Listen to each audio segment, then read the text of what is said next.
removed our video. They wouldn't let me make any posts. I couldn't even comment on things. So I'm just glad that's over with. Now we can get back to work. I think David just joined us. Is he here? Yeah, I think he's fixing the mic. Give us a positive sign, David, if I can add you on the screen, or if you are still getting yourself prepared, then just ignore it and we'll give you a couple minutes. We can't hear him. I guess where's my brother? He's getting, just make a positive sign when you are ready, and I'm going to add you to the screen. Yeah, well. Yeah, we have a lot to talk. We had some positive news for the ecosystem.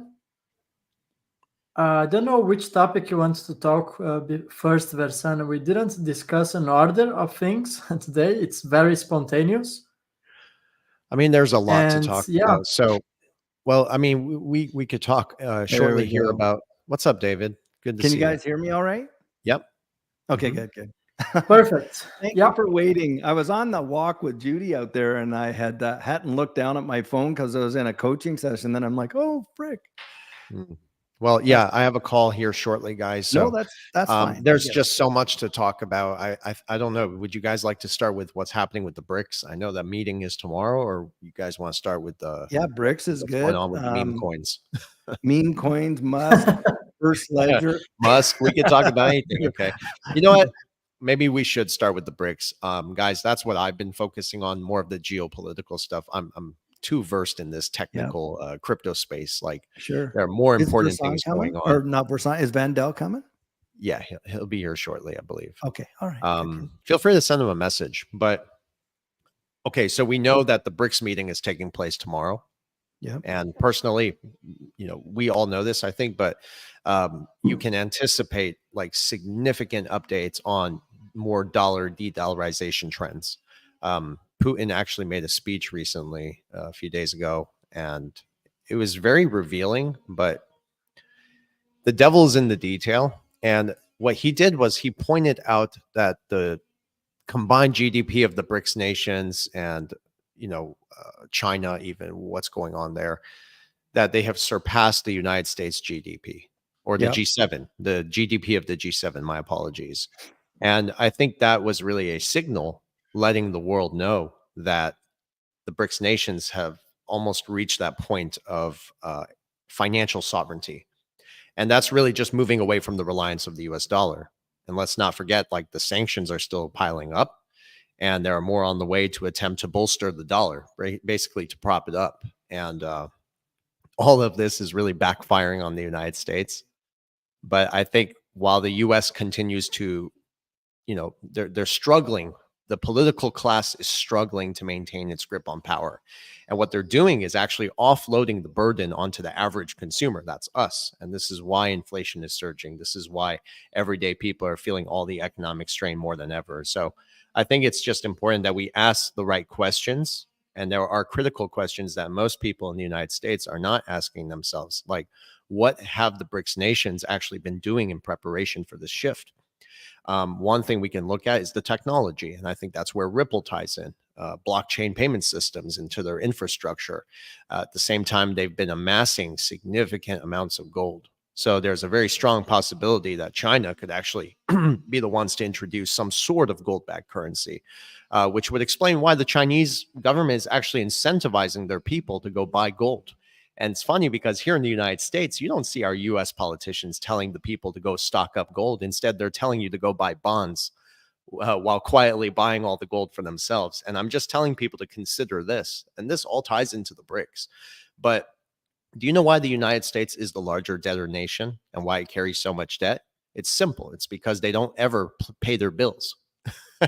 So what makes anyone think that the US bonds are actually a secure investment? I think the only real buyer of these bonds at this point is the United States government itself, but they can't put that on their balance sheets because the confidence would be lost. So you know what they're doing? They're using vehicles like Tether to keep it off their balance sheets. Anyways, we're going to see a lot of information come out tomorrow with the BRICS. A lot to talk about. We'll see what happens. You guys.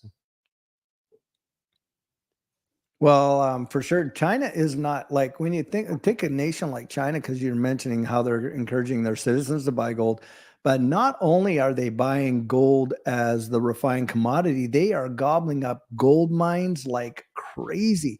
In fact, one of the Chinese mining companies just recently, not too long ago, went into Ghana and paid over $1 billion buying up their gold mines.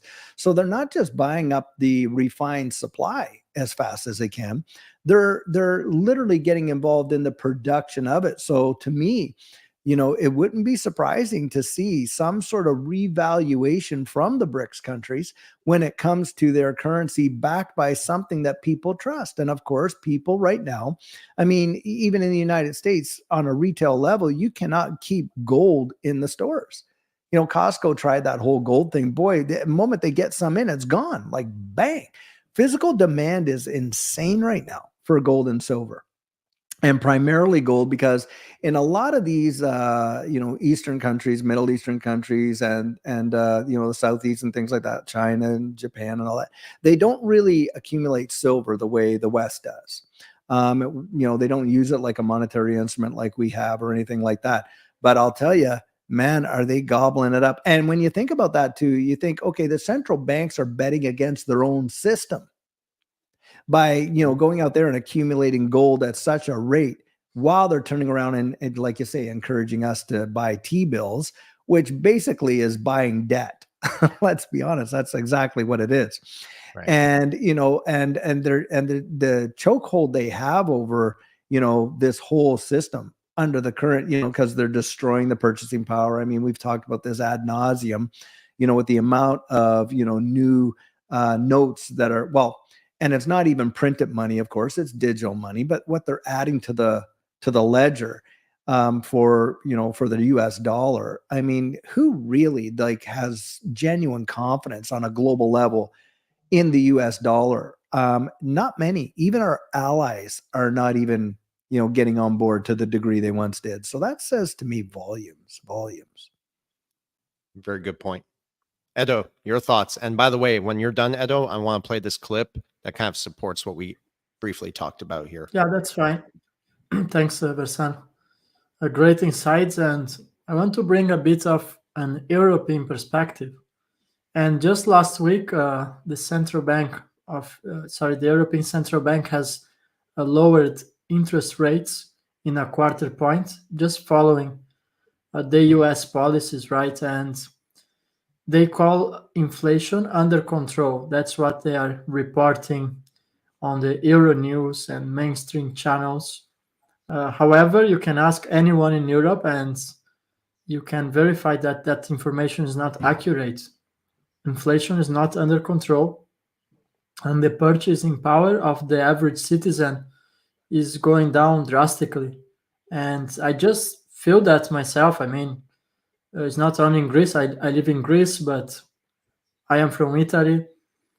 And everyone you talk is the same complaint that the cost of living is going through the roof, and that's associated with currency devaluation.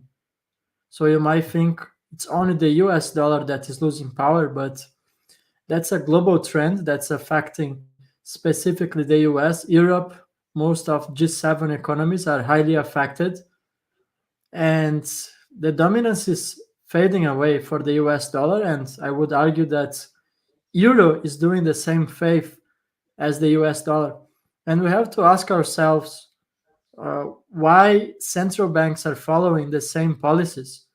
If it's not working on the US, why are European countries copying the same strategy? Well, it's because central banks are colluded. They have done what they have done in the past decades, and unfortunately, we can't go very deep on who is in control of central banks because that would get our channels down. However, you can understand that there is a global movement that is seeking to devaluate our currencies, and we are at a turning point where there is no return anymore. I mean, the damage has already been done, and what central banks should be doing if they wanted to fix the economy, I can put that on a scale, and I would argue, let's say that I am 100,000 euros or dollars in debt. The first thing that I should do as the more logical solution, right, is to spend less money. It's as simple as that. There is no way in between. If you are in debt, you need to spend less money so you can pay off your debt.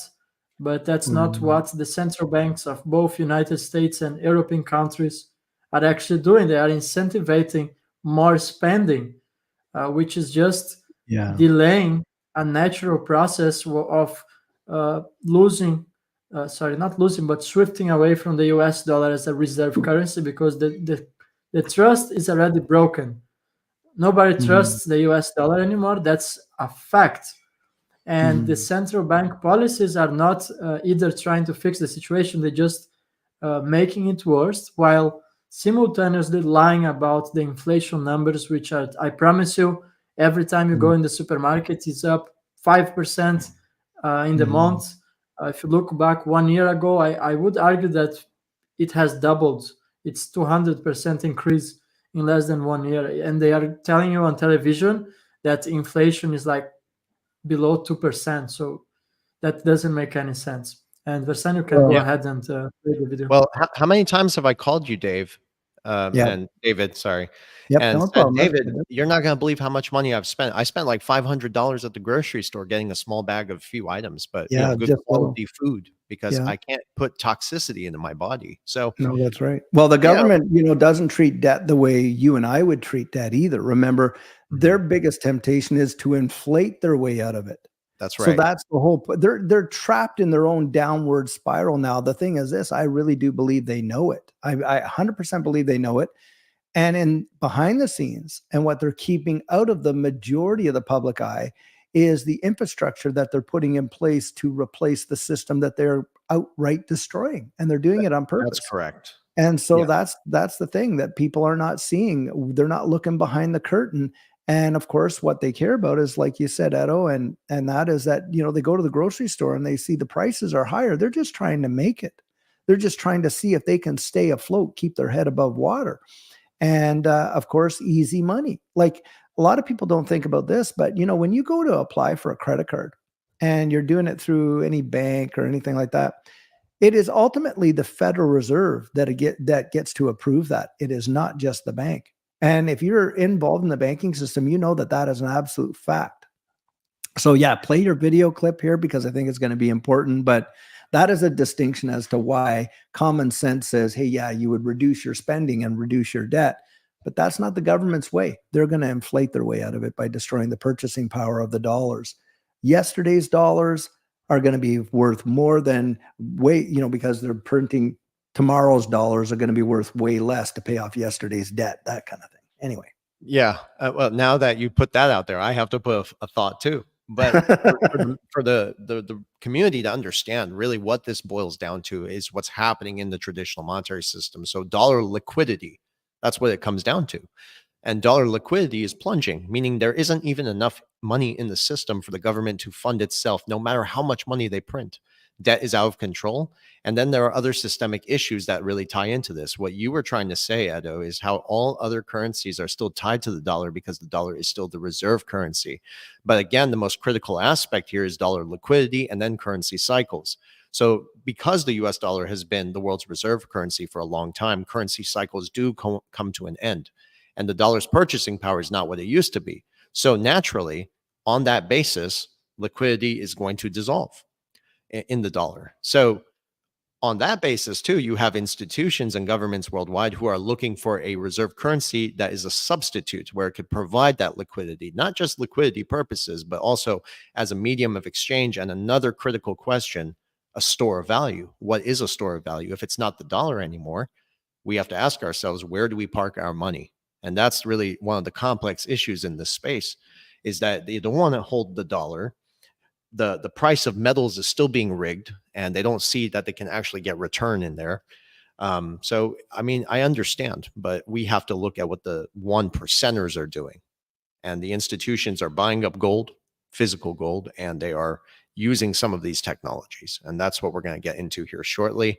I'll play this clip just to give people an idea of where your tax dollars are still going. And that ties into what China just did with their military the other day. You saw what happened, guys. They were telling their military to prepare for war if America had something to do with Iran. And that was in 2021 when they revealed that they already had a war ready for 2020 for Iran. So listen to this. Hopefully you can hear it. If China owns 800 billion of US debt, which they do, then of course the United States, as the borrower, has to pay interest for the money it borrows, which means that you and I and everybody else gets to pay taxes every year that go to Washington, where they don't fund our roads or schools or hospitals. It's money that the United States government collects and sends to Beijing to pay interest on the debt, and the Chinese use to develop the Red Army. Do you understand? All of this has to happen beneath the surface, because if Americans understood what I just said, they would realize that beneath all the reality is the opposite. I don't know about you guys, but that video really struck me. When I heard that, I said, I have to share this with people. I think you guys are on mute. No, that was big. That is a reality of what we're looking at. And, because the debt market, as and a lot of people really don't understand the flow of money in markets, but it starts in the debt market for sure. With the every time, the central banks create money, they're creating debt. That's what it is. Augustine Carson literally calls them liability instruments, whatever the notes are. He's the general manager of the Bank of International Settlements. And then, of course, how do they do it? Well, they sell, U.S. government bonds, right, to nation states. And it's amazing how many of our adversaries are heavily invested in these bonds and literally could control impacts, on the dollar. And to think that, they're printing money out of thin air, they're going out there and creating these debt instruments with it, and then turning around and taxing their citizens to pay them back the money that they did create out of thin air, so that they can send that forward to our adversaries to pay interest on debt because the adversaries went out and bought these bonds. It's just insanity. Yeah, but it's important for people to know it. And the fact that now people are awakening to what's happening and what the U.S. has been doing for a very long time, this is a very positive sign. I totally agree with you. But it's just insane how this is still going on. Yeah. Well, and I do think that tomorrow we're going to find out, we've already heard from the BRICS nations that they're committed to de-dollarization. They are committed to it.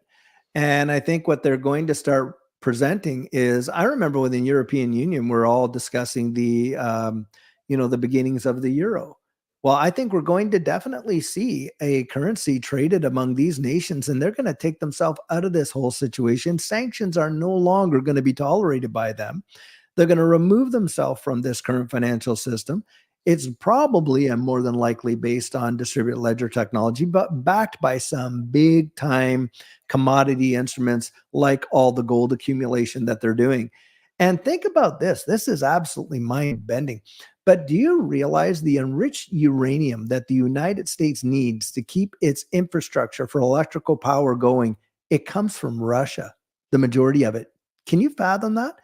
And, and then the lithium that we import for a lot of the applications, that comes from China.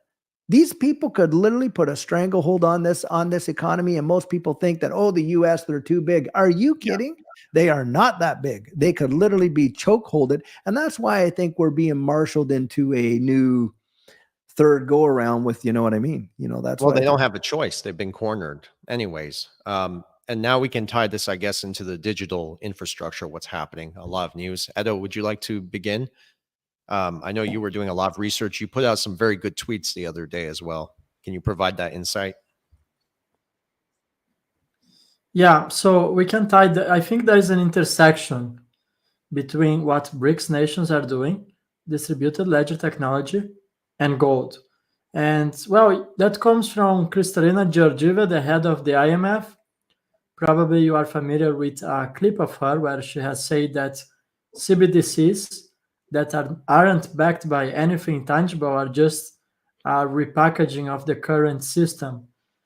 So she's really making us believe that CBDCs not only are like a matter of will it happen, but she's making it clear that CBDCs are coming and that they have to be backed by something. There has been a very interesting document, and you can find on my channel. There is a breakdown of everything in regards to Russia, and we'll find all the links. So if you are interested on the PDFs, I have dropped all of them on the description of the video. And it's very interesting that the conclusions for BRICS nations is that their new economic system is going to be based on distributed ledger technology. That's very interesting. I still have this written here on my whiteboard. And not only a lot of people use it to say that there was a very good evidence from the Central Bank of Russia from 2020 document. And people use it to say, whoa, but look, that is 4 years ago when Russia had successfully tested on the XRP ledger. And just as a side note, revolutionizing the financial system is something that you expect to happen within years, not months. So the fact that it's from 4 years ago makes it even more relevant, right? If they start testing today, we should be a couple of years ahead still before implementation, right? But they just came with another document from 2024, and that comes straight from the Central Bank of Russia, which talks about, I don't remember the title precisely, but is about digital payments. And they had displayed a diagram, and that's in Russian, by the way, but I had translated it. And you'll find a diagram of cross-border payments where they depict some of the BRICS currencies, like let's say Russian rubles, and they depict a diagram where they are sending, I think it was Mexican pesos, and then the transaction goes through XRP in 3 seconds, and it gets converted to the destination currency, which in the case it was Mexican pesos to Russian rubles. So you do have the Central Bank of Russia. It's not like an opinion that's officially released by the Central Bank of Russia, where they are telling you about the use of this technology. In other words, the XRP ledger and XRP, the digital asset itself. They're not only using the private ledger or some conspiracy that people will say, but they're using the digital asset XRP, which itself represents a lot. And they're not hiding it from public. They're just not coming on national television and saying it to everyone, but behind the scenes, that's being actually implemented and that's being discussed. So I think that's a massive development, and I do expect that this puts an end to the story that, a lot of people say BRICS would never touch an American technology. And we have said this multiple times, the XRP ledger doesn't have a political bias. And the United States needs XRP more than XRP needs the United States. And that's the beauty of a decentralized, permissionless blockchain. So I think we are heading towards a new world reserve currency that's going to be based on the distributed ledger technology. And I think the kickoff is going to happen intra-BRICS. I agree. I agree. Can I just I want to address a comment just to show like how few people really understand the system. There's a comment in here by an individual who says the US stopped printing money in 2017. Look at your bills. Well, that is a very kind of like, it shows the lack of understanding a lot of people have, because it's not in terms of physical currency. There's only about 5, maybe 6% tops for all the funds on deposit. It does not mean they've stopped printing money. They're issuing over $1 trillion digital every less than every 90 days. And what you're talking about, Edo, is absolutely for a fact. I mean, I will point out we have Omar Aljara in the comments here. Now my father's there. Yeah, and Omar just said something not too long ago in the comments there to address BRICS Pay, how they're already out there utilizing a distributed ledger system, and they're out there using this as a means of payment now. And to think somehow that these, I mean, you think of these countries combined, you got Of course, Russia. You got China. You have got India. You're looking at what, 2/3 of the world's population? And you don't think that that's going to have some kind of impact, and the West is really able to circumvent that? No, they are not. Absolutely. They're And not. let's welcome Vindel. Yes, I was going to By the say. way, glad to see him here. And I want everyone to know my father is I'm sorry, you guys. He's an incredible researcher. Him and Yeah. I would talk about this stuff on the phone every now and then. But good to see you, Vindel. Glad you're here. Good to see you guys all. I apologize for the delay. David, how are you, brother? I'm good. I'm good. Glad to see you. Glad to see you. And we're going to give you the floor because we've all been talking. So you need to get your thoughts out there. But go ahead, Versam, with what you're about. I'll make one final comment, but you're welcome to bring Vindel up to speed. But as far as the BRICS nations, we can confirm, the world's largest financial institutions, which do include the IMF, BIS, World Bank, and even the World Gold Council. And that's what I found the most interesting. They were the ones who came out in 2017 and said, we are exploring digital assets, specifically blockchain, distributed ledger technology. We are looking for someone, they said, that can make a stable coin that can effectively replace the dollar backed by gold. Those were his words. It's on my X account. You're welcome to watch it. Put it on the YouTube channel years ago.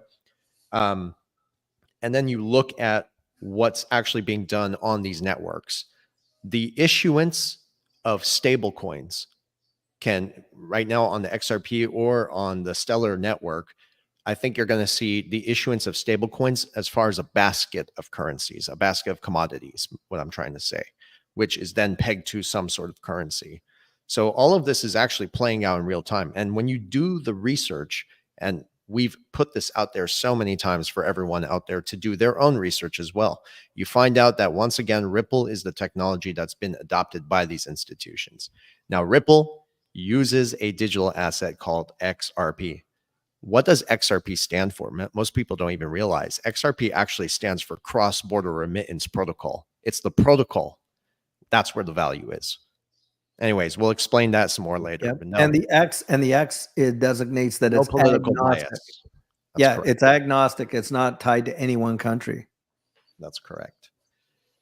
Yeah, and it's interesting how people still think when you bring up the conversation of crypto, most people, they think you're just purchasing a token, and it has the speculative aspect of it, of course, because we're so early in the stages of crypto and the blockchain technology development. We're early, so it's very speculative. However, though, when you bring the conversation up to most people, they think you're just purchasing a token.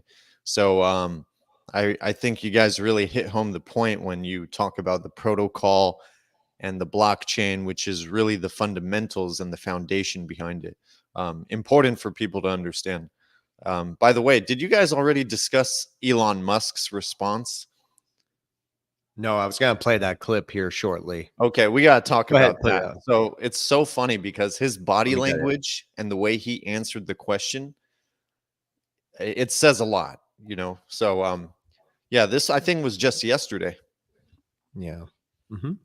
I'll go ahead and play that, guys, if you want to hear it.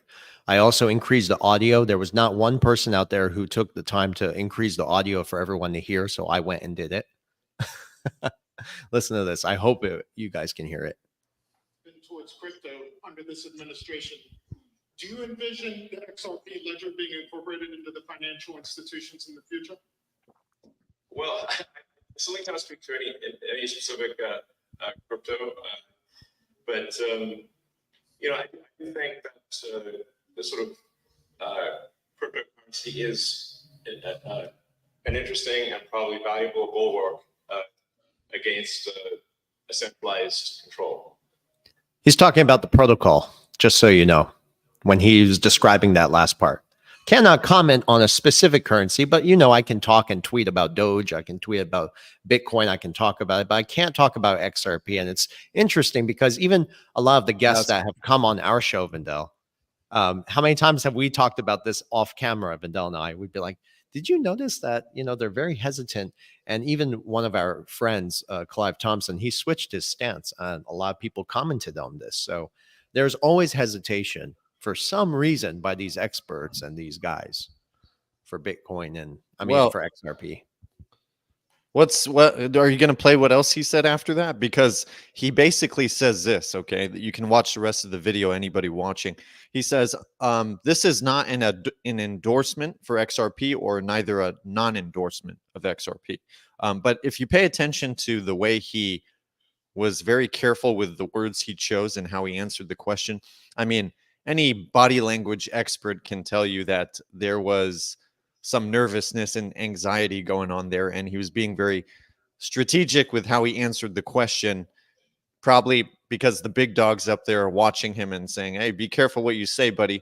But it's funny because he says, I can't endorse XRP. He actually says that, but this is not an endorsement or a non-endorsement for it. But it's funny because he always endorses different cryptocurrencies. So he endorsed Doge before. He endorses Bitcoin. And yeah, I mean, that says a lot right there. You know what I mean? Mm-hmm. Anyway, Spot on, I thought Vanel. interesting. Absolutely, absolutely. Guys, And I want David to Go ahead, David. hit this on the nail real quick, because there's a guy in here. He's back. His name's State of Mind. Said, dude, this guy. XRP will go to zero after RLUSD. How many times have we actually talked about this on and off record? But David, Yeah, this guy's state of mind, he's got in the his wrong place. state of mind. the last show that we had, you know, he was out there. He was just basically dropping all kinds of FUD. And if any, I was there at the Digital Chamber of Commerce dinner in Vegas. And I had been brought there by a community member, Zach, who really blessed me because those tickets were, you know, big time bucks.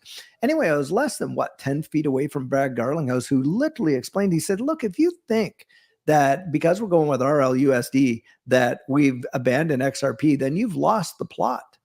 You know, the fact of the matter is RLUSD is going to provide liquidity in a powerful way to this XRP ecosystem, and it will probably cause the price of XRP to absolutely explode, in my estimation. You know, we've watched this happen. Stablecoin markets. Now, most people they don't even understand how stablecoins make money, by the way. Stablecoins make money because as big institutions deposit funds with them, they go and they take those funds and they actually invest it, believe it or not, in, you know, some solid, you know, T-bills, different things like that. And they earn a rate of return on that. And it is in the hundreds of millions of dollars that these guys, that stable coins do, and they provide liquidity to these markets. And Versan, I know you have an amazing theory when it comes to RLUSD and RL Yen and all these other ones. And I think it has some credence, and it would be good for you to share that, I think, right at this point. If I may. Yeah. So the other day I was on the phone with David. I just put an article about this today, and I had to carefully write this thing out just so I didn't get a lot of backlash from the community and give them the perspective that I had so they can really understand it. But called David, I called Vendel shortly after, and even Edo to share something very intriguing. So I may be wrong, but I don't think I am. Now, we all know the dollar functions as a central bank note, but it's not digital. But the central bank note is a liability of the Federal Reserve. And when you look at real USD, things really get very interesting if you interpret the language correctly. Now, real USD is labeled as a stable coin. Real USD is essentially a tokenized version of a fiat dollar, which is also a central bank liability. So in practical terms, what I'm trying to say is that real USD is effectively a digital dollar. Now, here's the point. Just because the term central bank digital currency, CBDC, isn't explicitly attached to real USD, doesn't mean it really isn't servicing the same function. Real USD operates in a very similar manner to a CBDC, not just because you can use it for transactions, but you can also use it to bridge other digital currencies like a digital yuan or a digital euro. And additionally, I think central banks can hold these reserves in stablecoins in a way that's quite very similar to how you would use a CBDC. It's a place to park your money. It's also a Fed-issued liability, whether the Fed is openly involved or not. And let's not forget some of the other documents that connect Ripple to the Federal Reserve as well. from FedNow and the payments. So it all comes down, I think, to the language, how it's being implemented and how it's being used.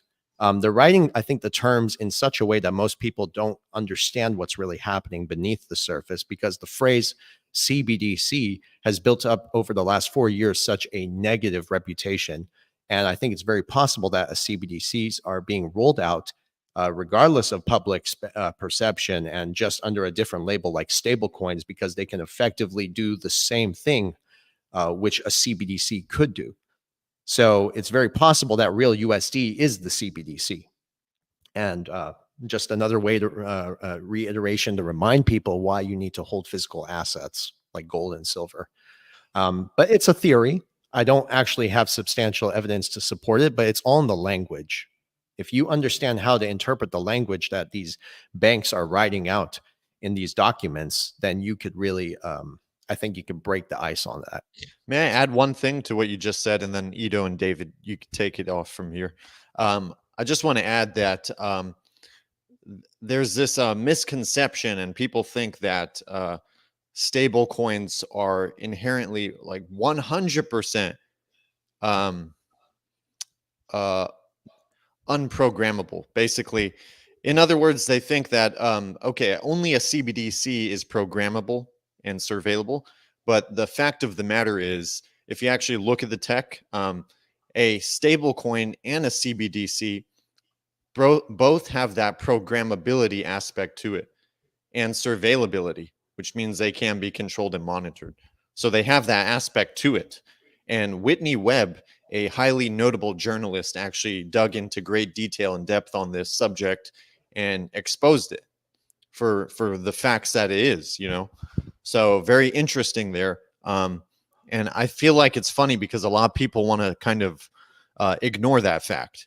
Kind of like all the political stuff we're seeing, you know, same thing. And that's kind of silly, in my opinion.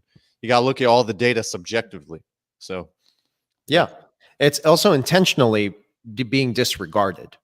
And something else that David and I talked about. Edo, would you like to put some thoughts into this? I'm sorry, man. It's okay, Versan, go ahead. And after I will actually change the direction of the conversation. So I want to talk about what's happening on the activity on the ledger, but you can conclude. Like the meme coins. Yeah. By the way, Edo and I created some cryptos on the XRP ledger. Okay. We'll talk about that later. I think another important thing that hasn't been widely discussed is the fact that XRP and XLM, I really believe, guys, and this is in the article too, I think that if you really look at these technologies and the potential, of course, that they have, there is a pattern that could possibly suggest that XRP and XLM could actually evolve into a dual currency payment system. And the original idea of this dual payment currency system, how I got the idea to write about it in such a way that I think people could understand it, was through the IMF's Trust Bridges Flow document. You guys are all familiar with this, but there's an article in there where it talks about a two-tier monetary system. And when you think two-tier, the only thing that could come to my mind is XRP and XLM. And those two digital assets have been openly discussed in these documents. So if you study the technology and design, understand how they're designed to address different financial needs, different challenges, they also complement each other in such a way that really, I think, creates that uniformed payment system. Everyone knows XRP's strength lies in its ability to handle large-scale transactions, which positions it naturally for XRP to become the ideal choice for driving liquidity and effectively settling international transactions. Then you have XLM, which was really designed for banking the unbanked. We are moving into recession, whether people want to acknowledge it or not. We are falling into economic turmoil. Whether people want to acknowledge it or not, this is still happening. And you think about it, it's designed for banking the unbanked, and it really was designed to empower individuals and businesses to access decentralized payments and solutions. I'd like to quote decentralization, because I don't believe in that shit. And it allows you to participate in a digital economy, which is Web 3.0, where this is all going. So I think just together, these two, based on that IMF document and just some other things that have been playing out, they're the only two networks out there that are being widely adopted by some of the largest institutions. I think together, those two takes two to tango. In the World Bank document, it says this. That's your balanced dual currency ecosystem, where one is designed for the institutions and the other is designed for everyday people. I just thought that was very interesting. I even called these guys to talk to them about it, and I'd like to hear your thoughts. Can I comment on this for a quick second? Absolutely, please. So And Vendel too. I just want to present something, if I can, just to see that, banking the unbanked is not some small little thing. Now, this was done in 2021, and it's talking about banking the unbanked, and the impacts of banking the unbanked is massive. I mean, massive. This is an untapped gold mine. And I just wanted to show that article just because if you really research the impacts of banking the unbanked. Now, Judy and I have traveled to Rwanda about 4 times over a period of 10 years, 4 or 5 times over a period of 10 years. And I'll tell you what, the infrastructure in that country, and literally have watched them put cell towers up and hand out phones to people so that they can participate in a financial system that the majority of them have never, ever been exposed to. Now, most of us in the Western world, we get exposed to this, all the services, all of this, all of that, not taking for granted our access to that. This is major. And when you think about these micro loans and all this kind of stuff, and they go, oh, it's small potatoes, it's $1,000 or less to each one. Well, I'll tell you what, would you rather issue, $1 million, you give one person a loan for $1 million, or would you rather give 1,000 people, a loan for $2,000 or something like that, right? Things like this. What you really don't realize is we are talking millions of people being onboarded into this financial system. That in and of itself is going to be such a tremendous wave. It is an untapped gold mine for the banking sectors in the wide world. And it's going to be accomplished with distributed ledger technology, zero doubt. And that's where you're going to see mass adoption. I do believe XLM is a big, big part of that. That's one of their primary mandates. And of course, XRP, but primarily XLM is going to see that.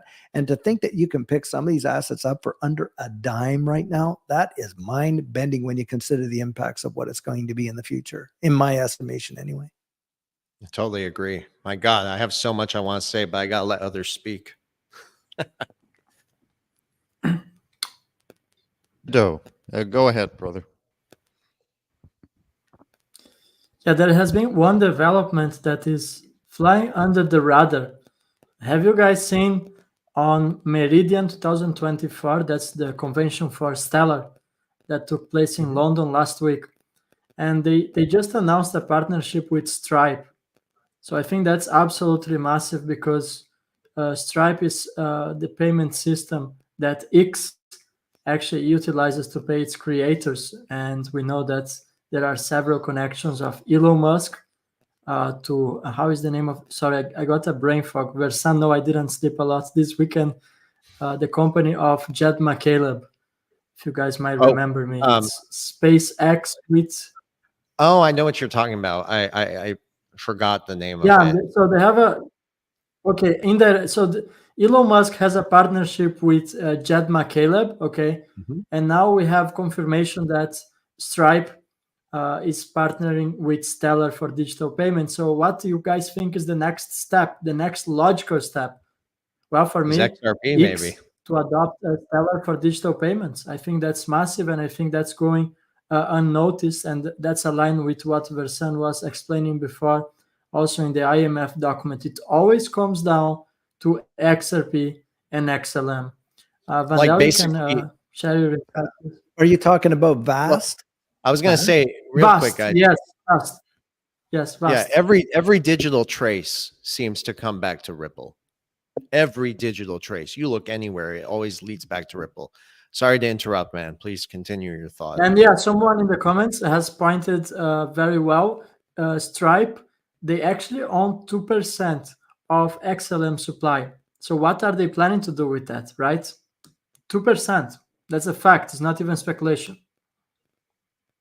I agree. And also, if I could play this, not play it, but I want to share on the screen. And Vidal, I'd like to hear more from you. But check this out, guys. This one's also with Ripple. This is a while ago. I said Elon Musk's connection to Ripple is no secret. It's always been part of the larger narrative. I think we can all agree on that. In the older days, you know, if you go back and do some research, Elon Musk, Peter Thiel, they backed OneCoin, I believe, and then rebranded it to OpenCoin, and then eventually it became Ripple under Chris Larsen. So also the fact with the relationship between Elon Musk and Jed McCaleb, I'm going to pull that tweet up here somewhere in a few minutes while you're talking, Mindell, but it's very possible that this dual currency thing I was talking about will also play some sort of role in that. Listen, guys, the whole dual currency thing, I would love to get your take on it for the rest of the audience to listen, but I don't think I'm wrong. I mean, it's there in the documents. You just have to put the pieces together. And, you know, for most of the people in this space, they understand, they have a general idea of how these two play a very big role, but you can't really connect the dots for people. You know, that's something internal. You do your research, things make sense, and you come up with these conclusions. So what do you guys think about that? I'll speak. Okay. Well, what David said was really important of how big the unbanked market is. So it's approximately 1.4 billion people around the world that are unbanked. In simple terms, what does that mean? They just don't have a bank account. They barely have access to any financial institutions and financial services. That's a large part of the world's population. And what I do want to add to that is, I mean, I do agree with all of you guys, and we're all on the same page here that if you do own that protocol, a piece of the infrastructure, which is the token in this case, you're pretty much setting yourself up for significant returns and wealth generation, given how low these prices are and how early we are in this development stage of the cycle. So I do believe there's a lot of opportunity there if you do own these assets, piece of the network, the protocol. But I do want to add that as much as they like to mask it and paint it like such an optimistic thing for the world and banking the unbanked, there's going to be a trade-off here. And David and I, we talk about this quite often, very frequently, because a lot of people just look at the positive sides. This is the problem in the crypto space. People, I think people should be genuinely optimistic in nature, especially with the opportunities in the world today. But it would be extremely naive to overlook the other side of the coin. Okay. And this is what David always talks about. So I have to reiterate it. And you guys already agree and know this stuff, but for the audience, that there's going to be a trade-off here. Okay. So banking the unbanked, you're basically going to slave the unslaved. All right. Just say it for what is, because there's going to be a trade in liberty here. Because once they get on that, whatever it is, that currency, that CBDC, that banking the unbanked, essentially they are being forced to transition into a system that is centralized. Okay. Ultimately, by the central banks and the ones who are in control of the monetary system and the payment infrastructure. So as much as the unbanked will be banked and have opportunities, there will be a trade-off. And David always elaborates in detail on this. And I think that's an important point to take home. So it's not just a free lunch, as David says. So something to be aware of and not be so naive just looking at one side of the coin. I agree. Edo, I know you've had a lot of insights on this as well. Can you guys hear me good, the mic? Yeah. Hear you. Yeah. I think banking the unbanked is going to take a lot of distributed ledger technology. And every single document that I have been reading, and I dedicated hundreds, if not thousands, of hours of research in the past, let's say 3 years, 4 years, 5 years. And I have gone through everything from World Economic Forum, International Monetary Fund. The outcome is always the same. Everything comes down to distributed ledger technology. And mostly it's like you try to find something out of XRP, but it's difficult. It's very difficult because it really seems that it will be at the foundation of the system, because you find XRP and XLM everywhere. And I'm not saying that there will be only 2 chains. I think the future is multi-chain, but I think there will be a handful of blockchains that are going to be participating on the new financial system, perhaps 10, 12 blockchains, which can translate, of course, to more coins. I'm not saying there will be only 10 cryptocurrencies, but I'm saying that there will be probably 10 to 12 blockchains. And I got this also from a presentation, which I already mentioned in the past on the Turning Point. It was called Salotti dei Pagamenti. It was a presentation for bankers in Italy, a closed presentation where they presented a slide, and they were openly telling us that there would be around 7 to 8, that was 3 years ago, that was around 7 to 8 mainstream DLT platforms and blockchains that would basically run the financial system. And you can guess which one was at the core of the slide presentation. That's right, it was XLM. XLM, no, XRP was at the center. But they also had XLM, they also had Algorand. Someone also asked me about HBAR in the comments. And yes, HBAR is one of my favorite cryptocurrencies. Just that Hedera is not technically talking, it's not a blockchain, it's a hash graph. So they validate transactions without building blocks. It's a different technology. But I do believe also that HBAR is going to play a pivotal role on this transformation. Not so important as XRP, but still something that I would consider having on my portfolio. And I think we can kind of switch the conversation. I was talking to Versan before that something very interesting is happening right now on the XRP ledger, because we have finally a lot of people from other chains that are joining, creating trust lines. And that's what the title of this video is about. Ripple's XRP adoption surges as a record-breaking wallet activity. So this weekend we reached the all-time high for new wallets in 7 months, and also for transactions on the ledger. So we can see that adoption is spiking up. People from other chains, from Ethereum, people from Solana. We know, if you follow us, you know we are very skeptical about meme tokens, meme coins. Actually, I don't endorse them. I don't think they should be a vast majority of your portfolio. And I have always said that, and I 100% mean what I am saying. But in the same way, we should not fight against this wave, because ultimately that's driving a lot of liquidity on the XRP ecosystem. So we have people finally coming over from Solana. And what these people are starting to understand is that, you can guess, the transaction fees are much lower on the XRP ledger than on Solana blockchain. And they are starting to move money across wallets. And you can start what they are realizing, right? That's the fastest way, cheaper way to transact. It's faster than Ethereum, it's actually cheaper and more reliable than Solana.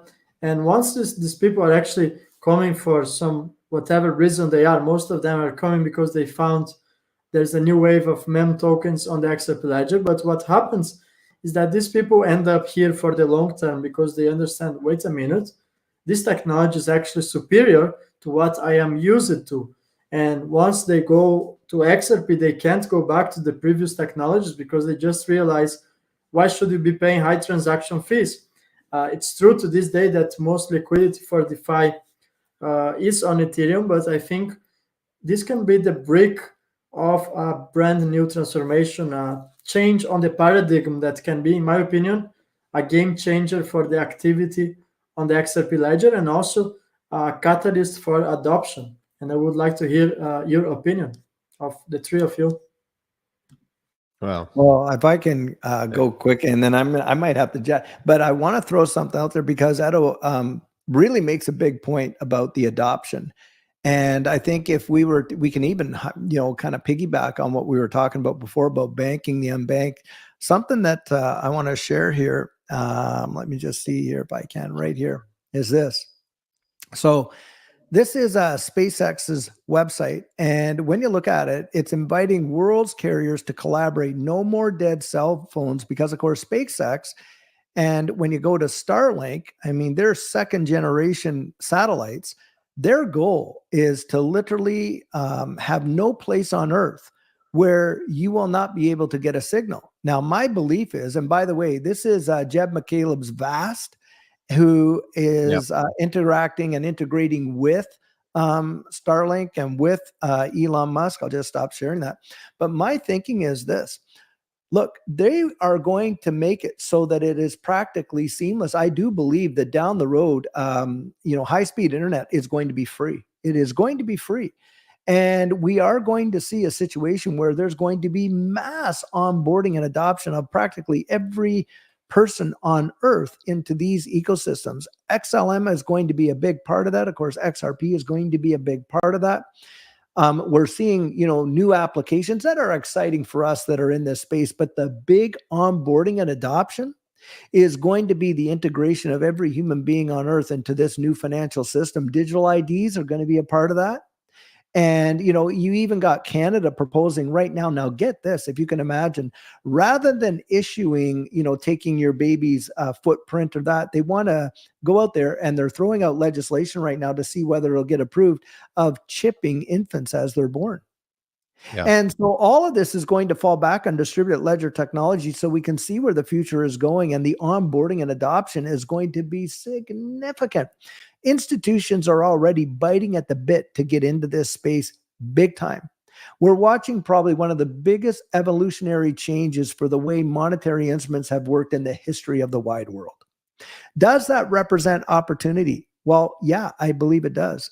And I do believe it'll probably represent the greatest wealth transfer in the history of mankind. I know Versan believes that, and certainly Vendel in our discussions. And, we are seeing that this is happening.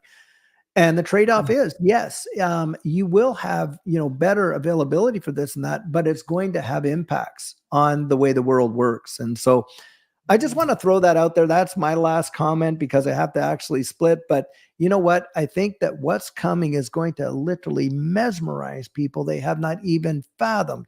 We haven't even scratched the surface. Less than 0.1% of 1% really in the wide world are exposed to what this distributed ledger technology is going to bring. And I think it's going to be tremendous. It is going to be tremendous. So, but guys, thank you so much. I really have valued these discussions are just phenomenal. And folks out there, this is what I would say. Be prepared. Get yourself ready. Don't let an opportunity, at least you owe it to yourself to really investigate it and avail yourself of the, the resources that are available. And this is where I always put this plug out there. Because I know that, Versan and Vendel, they go out there and they actually make themselves available to provide coaching and things like that. I know that Edo has programs out there, and I do as well. And guys, we are doing it to the best of our ability to get as many people prepared and ready as possible, really as possible. Mm-hmm. And just, and people that have taken these, steps to get themselves, the feedback has been amazing. And from every walk of life that you can imagine, from the medical field, scientific field, from sports, from, entertainers, for you name it, just rank and file folks and everything like that. Because there are people that are seeing, hey, look, what is coming? And I'm telling you, what's going to come, the world won't even be recognizable, perhaps even 5 years from now, from where it is right now. And I know we think, oh, that's so tough to believe. Well, I watched it happen in my lifetime.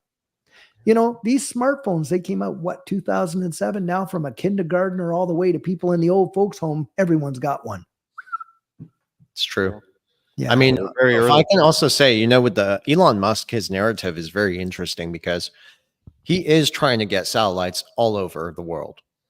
And with that information you shared with us, working with Vast, that's Jed McCaleb, creator of the XLM ledger and participate in XRP. What I find interesting is that Elon Musk is trying to unveil his new phone. That new phone that he's coming out with, it's very possible that this is going to be the technology where XLM will be functioning on as far as peer-to-peer transactions for everybody, banking the unbanked, like you said, which would require a lot of energy too. That's probably what the satellites are up there for. So if you look at what happened in Cuba over the last 10 days, nobody's talking about this in the world, but Cuba has been in a blackout. Did you guys know that? Already Yeah, rioting on the third day. Right. the And average person's making like what, $30 a month? yeah, it's very sad. And my point though is that when you really look at what these big institutions do, and I'm talking about like the Gates Foundation, for instance, they hit these smaller countries that don't get media attention. They take out their banks, they drop bombs, they test new drugs and things, right? They don't do it on populations like the US for a reason, because people are not, you know, in America, it's different. This is like, it's very interesting, guys. What I'm trying to say is they're testing these things out in other nations before Which they is a bring it here. shame. My Yeah. point, though, is that with the satellites going up and then going back to 2020, 2021, and even 2022 and 3, the World Economic Forum, the Davos guys talking about this cyber attack. Now with geopolitical escalation, there's like no doubt that they're engineering something, problem, reaction, solution. If the power goes out, you got Elon Musk, you got his new phone, you got your satellites in place, and you got a new currency payment system. One to deal with the institutions and one for the people. What I find interesting, final thought, is how just this is being so carefully and methodically orchestrated that there are people even in the space who say, and I love what my brother said, there's a trade-off. What you said, David, there is Yeah. a trade-off for this, guys. People are talking about a Q phone. That could be it, for all we know. Talking about debt jubilee. That could be it. Trade off one freedom for another. We will dissolve your debt, but you're not asking yourself a critical question. Well, every person's debt is somebody else's asset. So who's benefiting from a debt jubilee? Yeah, and usually the assets, if you trace them back, go all the way back to the central banks. Always, And always, then- or and some thi- and this person is the- above that. Yeah, and this is where we're seeing, you know, we're going to see, you know, it's the accumulation of wealth for sure.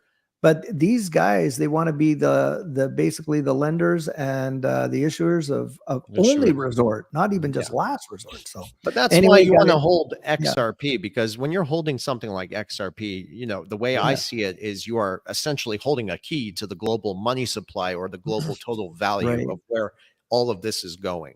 So essentially you are the new 1%, if you will, if you get you to would make be, it you'd through be, this. if you can make it through it. So If you can make I it have through. to So don't submit sell to your gold and silver. Don't sell your crypto. Yeah, But no see, that's problem. what they're doing. They're putting these economic hardships to where people are forced to sell those assets. And Yeah, we talked about this many times before, so I don't know. yeah, no, It's no, it's a interesting. good point. Bless you I guys. know you need to go, Really Dave. enjoyed it. I'm gonna take off, and you know, welcome. but it's a great conversation. And I'll give you a call later. you bet. All right, guys. Bye Well, now. take care, David. Bye. See you, Dave. Vendel, would you like to put in some final thoughts before we kind of wrap this thing up? Yeah, what you said is true. Actually, they do tests in smaller countries and more undeveloped parts of the world before they bring it to more developed cities and nations in the world. That's pretty typical. They've done this since the 1930s, so that's a fact. That's not speculative. That's not an opinion. That's a fact. For those who don't know, study your history. You'll know that. That's what I have to say on that. But what David was saying is how early we are. Yeah, so it's actually like a little bit less than 6% of the entire world's population has a crypto wallet or some cryptocurrency. And of course, you can imagine it's not even a lot for most people. So that's how early we are. And the S curve, which is the adoption growth of blockchain technology, is actually much faster, growing at a faster rate if you compared it to the internet and the Web 2.0 era, which is the .com time frame. So we're having a much faster growth curve on blockchain adoption, cryptocurrency adoption, crypto wallets being open. So it's happening exponentially fast at a faster rate, but we're still early. That's the crazy thing. That's how early we are. So imagine what these prices are going to be for some of these assets in a couple of years from now. I'm not talking about these 4-year liquidity cycles that we see. We're talking about the utility aspect of it. We're not even there yet. It's happening in the background really slowly, but we haven't hit mainstream global adoption, because when we do, we would not be talking about this. Yeah, it would be talking about a cell phone. Like, why would we talk about it? Yeah. It's a good one. It's the truth. That's how early we are. So there's a lot of room for growth. But even during the .com era, when companies were coming out, all they wanted to do is they could be a crappy company and they were still raising capital. That's what you're seeing today with crypto. There's 20,000 plus cryptocurrencies and companies all trying to solve a problem. They're not trying to solve a problem. They're trying to take your money and take advantage of the situation. Yeah, they're trying to take your money and solve their problem. Edo, go ahead, brother. Edo, yeah. I mean, to this day, right, you talk about crypto and mainstream people, they only know about Bitcoin, perhaps Ethereum, and they believe XRP is a centralized banker's coin that it's controlled by a handful of people. They don't fully understand how it works, how the technology works, and what's the real purpose of XRP. Well, I do agree it's a banker's coin, though. However, the fact that everyone is still talking about Bitcoin, just go and ask the average person. I mean, I don't know in the US, probably more than in where I live, but if I would go ask 100 people here in Greece, I think maybe one is going to at least know about crypto, and to hold some crypto, I think it's even perhaps the 0.1% of the population in Greece, and in many European countries the reality is the same. So that shows how early we are, and we have to understand people sometimes want fast price appreciation, but they don't understand. I like to quote David Schwartz on this one. You don't expect to revolutionize the financial system overnight, right? That's a gradual transformation. But I think from now, we are entering a stage where things are going to accelerate quickly. And you have to make a decision. Are you going to be on board, or are you actually going to wait until it's too late? Because think about the big picture. Central banks already accumulated tons of gold, all-time highs. Gold is hitting new all-time highs. So it's already done. And once they already bought the gold, it really communicates that we are entering a new paradigm transformation. Second, we have artificial intelligence, which is going to wipe out the majority of the jobs.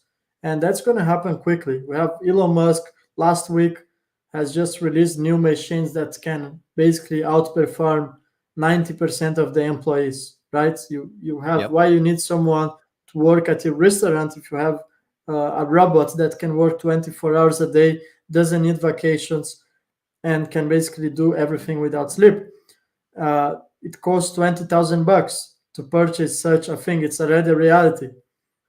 So I think from let's say from when everything started, let's say 10 years ago to now, it was a gradual transformation. But I think from 2024 to the next 3 years, I think that's going to be very intense. I think it's going to escalate so much that if we look the word 3 years from now, it's a word you can no longer recognize. So I would say that you need to take action, because the gap between the wealthy and the poor is going to be so wild that if you don't make money in these 3 years, I think it's going to be extremely difficult 3 years or 4 years from now. I think we have a huge, fabulous opportunity now where, as Versan said, you can buy a currency like XRP, which ultimately allows you to hold a piece of the infrastructure of the new financial system. And I think that's the beauty of the times that we are living in. So I would conclude with that. Incredibly said. Thank you so much, Edo. And my God, you guys got to check out Edo's X account, his YouTube channel. He really puts a lot of good information out there. And, I'm just blessed to be friends with Edo and have the honor to know him. He's really got a unique perspective on all this, and he sees through all the bullshit. That's the best part about it. I agree. So, yeah. And that's why we created this group, The Turning Point, because we don't listen to the noise. We give the facts, we discuss them, and we try to figure shit out for ourselves. And that's the beauty of it. We can do it all together. So great points, Edo. I think, guys, it's very important. We know we can make money and profit from this. And yes, it's going to accelerate. Just look at what's happening. AI is really wiping out all the jobs. Amazon, like a week ago, 14,000 manager roles gone, just like that. It's going to be a gradual delay. And with the AI computers, the robots, I went to see them yesterday at Tesla in the mall. I looked at these things. I asked some questions about them. They're advancing already. They're already working on another one. That's what the guy told me. That was just the first model. The second one is going to be way more advanced, faster, smarter. That's what they told me. So that's going to accelerate the narrative for what Stellar is trying to do, banking the unbanked, because there will be less jobs. So more people will become utterly useless is the selling point. And I think that's where a lot of this is going to really accelerate, like Edo said. So just last thing, Vendel, is everybody, and I've said this many times, you have to streamline your business, streamline your services onto the internet, because that's where it's all going. If you do not do this, it's very possible that you may get left behind as far as being relative to society. Yeah,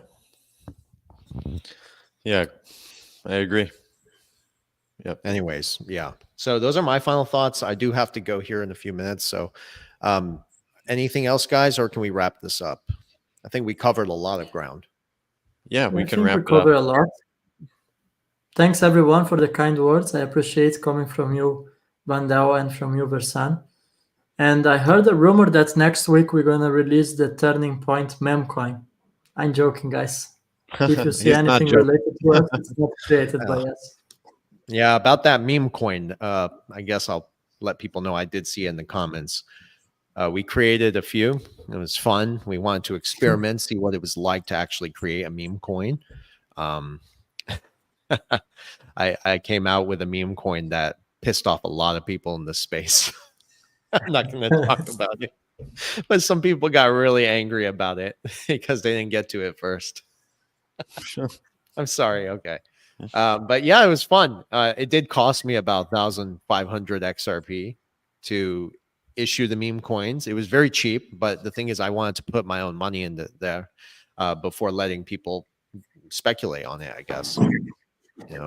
Anyways, that's just going to foster more adoption and drag investors in, like Edo said. So I think we'll wrap it up.